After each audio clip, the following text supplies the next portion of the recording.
గత ప్రభుత్వ అక్రమాలకు బలైన వారు న్యాయం కావాలని కోరితే వారికి సంబంధించిన కేసులను రీఓపెన్ చేస్తామన్నారు ఏపీ హోంమంత్రి వెంగళపూడి అనిత. గత ప్రభుత్వంలో నమోదైన అక్రమ కేసులపై విచారణ జరిపిస్తామన్నారు. 100 రోజుల్లో గంజాయి డ్రగ్స్ రహిత రాష్ట్రంగా ఏపీని తీర్చిదిద్దుతామన్నారు.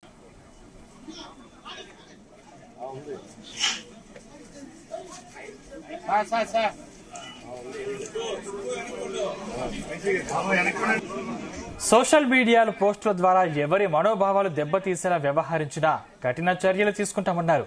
ఏపీ హోంమంత్రి వెంగళపూడి అనిత బాధ్యతలు చేపట్టిన తర్వాత ఈ వ్యాఖ్యలు చేశారు. పోలీసులు ఖాకీ డ్రెస్ కు గౌరవం దక్కేలా అందరూ పనిచేయాలని అనిత పిలుపునిచ్చారు.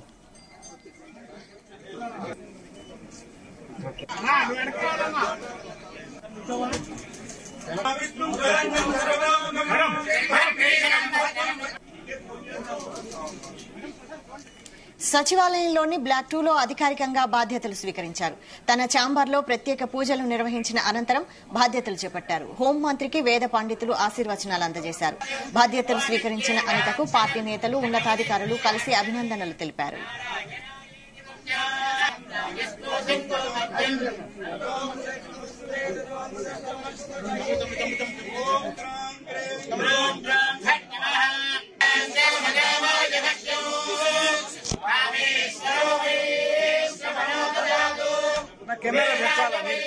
డ్రగ్స్ రిలేటెడ్ గా ఉన్న శాఖలు చాలా ఉన్నాయి. ఇప్పుడు for example de addiction centres ఉంటాయి, department of health and health.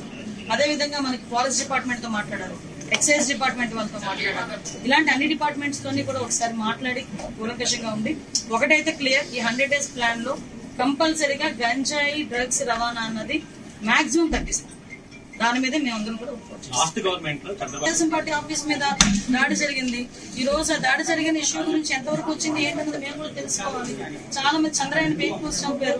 ఇంకా చాలా మంది విషయాలు చాలా అన్యాయాలు జరిగినాయి. అలాగే తెలుగుదేశం పార్టీ వాళ్ళ మీద కాదండి, మామూలు నార్మల్ పబ్లిక్ మీద కూడా అక్రమంగా కేసులు బనాయించిన వాళ్ళు చాలా మంది ఉన్నారు, బాధితులు చాలా మంది ఉన్నారు.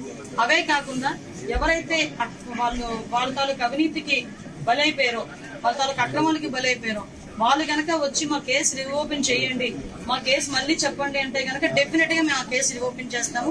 మళ్ళీ రీఎంక్వైరీ చేసి వాళ్ళకి బాధితులు ఎవరైతే ఉన్నారో వాళ్ళకి న్యాయం చేసేటట్టు చేస్తాం. చాలా సందర్భాల్లో చెప్తుంటాను, యథా రాజా తదా ఖైర్. అట్ ద సేమ్ టైం యథా రాజా తదా సైనిక్. రాజు ఎలా ఉంటే సైనికులు అలాగే ఉంటారు. ఈరోజు రాజు మారాడు, సైనికులు ఆటోమేటిక్ గా మారాడు. That's it. ఎందుకంటే ఇంతకు ముందులాగే మేము వ్యవహారం చేస్తాము, ఇంతకు ముందులాగే మేము బిహేవ్ చేస్తాము. అటువంటి సిచ్యువేషన్స్ లో నేను చార్జ్ తీసుకోక ముందే చెప్పాను పోలీస్ డిపార్ట్మెంట్ వాళ్ళు. అటువంటి వాళ్ళు ఎవరైనా ఇంకా బ్లడ్ అలా నడుస్తూ ఉంది అనుకుంటే కనుక ప్లీజ్ మీరే పని చేసే వాళ్ళు వస్తారు.